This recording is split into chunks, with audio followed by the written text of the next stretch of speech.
8. Bersikaplah baik, dunia ini sempit. Bertemanlah, abaikan musuh. Satu-satunya alasanku berada di sini, berteman. Aturan penting menjadi semakin penting di dunia kita yang luar biasa terkoneksi. Camkan satu hal, jika kamu membicarakan orang di internet, mereka pasti tahu. Semua orang memasang Google Alert untuk nama masing-masing. Cara terbaik untuk membasmi musuh-musuhmu di internet, abaikan mereka. Cara terbaik untuk berteman di internet, katakan yang baik-baik saja. Hanya satu aturan yang kutahu, sikapmu harus baik, kata Kurvonogut. Berdirilah dekat orang berbakat. Bajingan di dekatku hanya orang-orang yang bisa kucontoh, kata Questlove. Ingat, masuk sampah keluar sampah, kualitasmu akan sama dengan orang-orang di sekitarmu. Di dunia maya, itu berarti mengikuti orang-orang hebat secara online, yang lebih cerdas dan lebih baik darimu. Orang-orang yang menghasilkan karya sangat mengesankan. Perhatikan apa yang mereka bicarakan, apa yang mereka lakukan, kemana mereka terhubung. Kamu butuh, pertama, rasa ingin tahu, kedua, sikap baik, 3, stamina, 4, kesediaan untuk tampak bodoh. Harold Ramis, aktor dan sutradara paling sohor bagi orang segenerasiku karena memerankan Egon dalam film Ghostbusters, pernah mengungkapkan aturannya untuk sukses. Temukan orang paling berbakat di ruangan itu. Kalau bukan kamu, berdirilah di dekatnya. Bergaulah dengan dia. Ramis beruntung. Orang paling berbakat di ruangan itu adalah temannya, Bill Murray. Kalau ternyata kamulah yang paling berbakat di sana, kamu harus cari ruangan lain. Berhenti bertengkar dan buat sesuatu. Kamu akan lihat banyak kekonyolan di luar sana dan merasa perlu mengoreksinya. Suatu kali aku begadang di depan laptop lalu istriku menghardik. Berhenti bertengkar di Twitter, lakukan sesuatu. Dia benar, namun amarah adalah salah satu sumber daya kreatif favoritku. Henry Rollins mengaku pemarah dan ingin tahu. Itulah yang membuatnya madu. Kadang aku tak bisa bangun di pagi hari. Aku berbaring di tempat tidur lalu membaca email dan Twitter sampai naik darah. Aku sangat berang sehingga sanggup bangun. Namun, aku tak menyia-nyiakan amarah dengan mengeluh atau memaki orang. Tentu saja, kusalurkan pada tulisan dan gambar. Jadi, ayo marahlah. Lalu tuangkan dalam karyamu. Proteslah cara orang lain dengan membuat program baru, kata Andre Torres. Tulis surat penggemar. Dulu aku menulis banyak surat penggemar dan sangat beruntung karena dibalas oleh beberapa idolaku. Namun kusadari, surat penggemar hanyalah tekanan bagi sang idola, sehingga ia merasa berkewajiban membalas.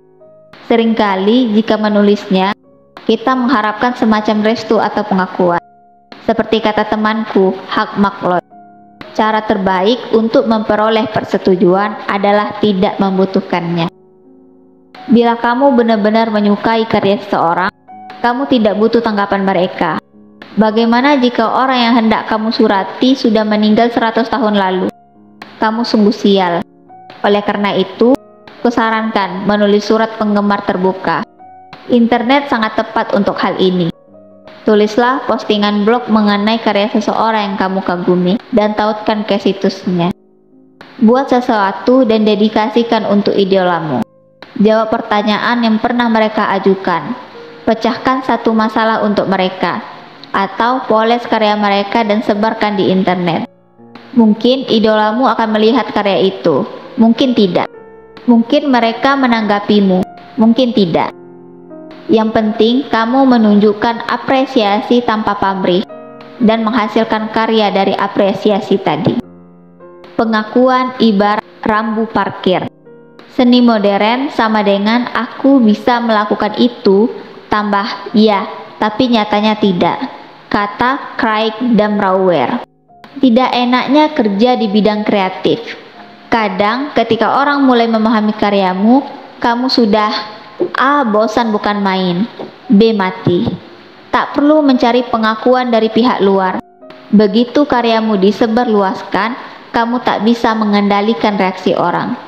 Ironisnya, Karya yang benar-benar bermutu pun terlihat mudah dibuat. Orang akan berkata, "Kenapa tak terpikir olehku?" Mereka tak akan melihat kerja keras bertahun-tahun di baliknya. Tidak semua orang akan mengerti. Ada saja yang salah paham tentang kamu dan karyamu. Mereka bahkan menjulukimu macam-macam. Jadi, bisakah diri disalah tafsirkan, diabaikan, atau tak diacuhkan? Solusinya, sibukkan diri berkarya, tak usah peduli. Simpan arsip pujian. Hidup ini sepi, kerap kali penuh kekecewaan dan penolakan. Ya, pengakuan ibarat rambu parkir. Harus hati-hati dan tak boleh lengah karenanya. Tapi tetap saja kita sangat bersemangat jika ada yang berkomentar positif mengenai karya kita. Sesekali aku berkesempatan mempublikasikan sesuatu secara online. Selama 1-2 minggu, ku jelajahi Twitter dan email menyenangkan dari orang-orang yang menemukan karya itu. Sungguh mengembirakan dan menyesatkan dan memabukkan. Namun aku sudah lama tahu mabuk ini akan reda. Beberapa minggu kemudian ada hari yang sangat muram.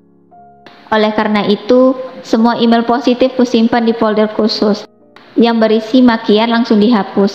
Ketika hari-hari muram tadi datang dan aku butuh dorongan, ku buka folder itu dan ku baca beberapa email.